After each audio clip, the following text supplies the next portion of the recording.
Hey guys, my name is Chloe and I'm a student and I love to cook. And I just wanted to show you some of my favourite recipes that are going to get you a lot of bang for your buck. They're easy, they're healthy.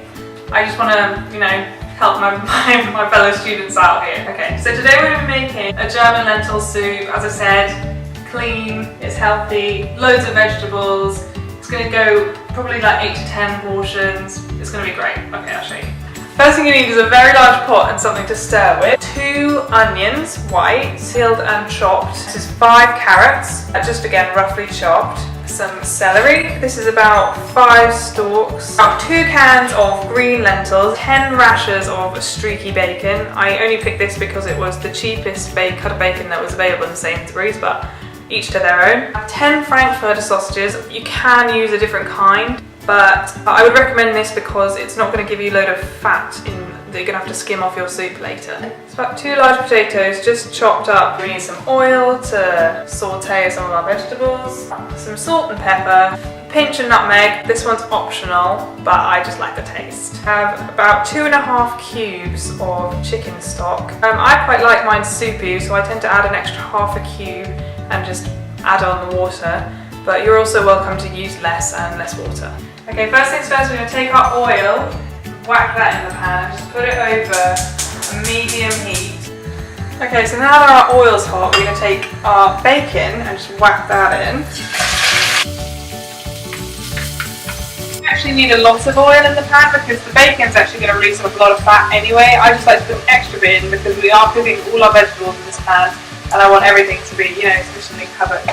Okay, now that the bacon is a bit more opaque, as you can see, we're just going to whack in all the onions. And I'm going to cook this until all of the onions are a bit softer, a bit more brown, a bit more yummy. Obviously you don't want anything to burn, so do keep an eye on it. You can sort of walk away for a couple of minutes, but just keep an eye and make sure nothing gets stuck to the bottom because that'll make your soup horrible. Okay, so this is actually a really heartwarming, nice winter dish. I thought it'd be good for back to school because it's not too difficult to make. This is quite easy, but you can impress it on people. You can impress your flatmates, you can impress your boyfriend, you can impress your girlfriend. But I also wanted it to be a bit more healthy because, I don't like the idea of buying every day a single packet of lentil soup. That's going to cost you a fortune in the long run, and it's going to be, packed with sugar and packed with salt and packed with things that I couldn't even pronounce if I tried. So this is a way of knowing exactly what you're putting in, and it's super easy actually, guys, and this is going to keep for a really long time. Also, I know if you're a student it's a big problem if you don't think you have the right equipment to cook, but honestly it's quite easy these days to get your hands on cheap equipment. I went to TK Maxx and actually found a bunch of great stuff like this, I have another spatula, I got some whisks and stuff like that, and also equipment like blenders, stuff that you don't really want to sink costs into. If you just have a look on a website like Groupon, and trust me, they are actually really, really cheap. You can get a blender for about £15, which is down from about 80. So if you are interested in cooking, I would really recommend having a look and seeing where you can find this kind of stuff a lot cheaper. Because it is hard being a student. Okay, right, now that my onions are a bit more sort of golden, I'm going to whack in just the celery, and I'm also going to put in the carrots. Just give that a quick stir, and I'm going to also put in some salt and pepper. And I just want to keep stirring this until my carrots start to soften a bit and my celery starts to soften a bit. So the great thing about this soup is, as with any sort of vegetable soup, you can really sort of pick and choose between vegetables that you like. If you don't like carrots or you don't like celery, you can whack in some leeks or some peppers. You could even sort of use up some of your leftovers. My mum's been known to do that, whack in some green beans. I've also put some peas in here before, so it's really sort of up to you. Okay, so now that we've got all of our ingredients a little bit more soft, what I'm going to do now is I'm going to put in about 2 tins of green lentils and just sort of mix them in a bit. And now what I'm going to do, all the potatoes, fold it all in because you don't want none of them to be near the bottom, you want it all to be mixed through. Okay, and now we're just going to add in the frankfurters as well.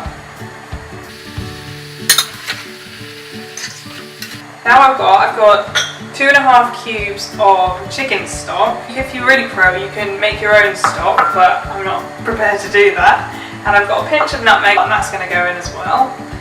And now, what I'm going to do, so it's roughly 400 to 500 millilitres of water per stock cube. So in here I've got about 1.2 litres.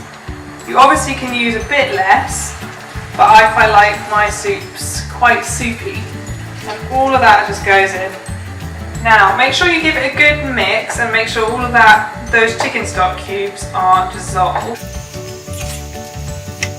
Now the best part about this is now I don't have to do anything. What I'm going to do is I'm going to take a lid, put that on it, wait for it to start boiling, and then I'm going to leave it to simmer for about 40 minutes to an hour. Okay, so this is what it's going to look like when it's completely done. The potatoes are going to be cooked the whole way through, and obviously you can keep cooking it for longer. It's probably just going to keep getting better because all the flavour will be like completely infused. You can keep this probably for about a week in the fridge, maybe a bit longer. I would probably recommend just putting it in individual Tupperwares and putting it in the freezer so you can have one whenever you want. Just put it in the microwave or, you know, just reheat it on the stove.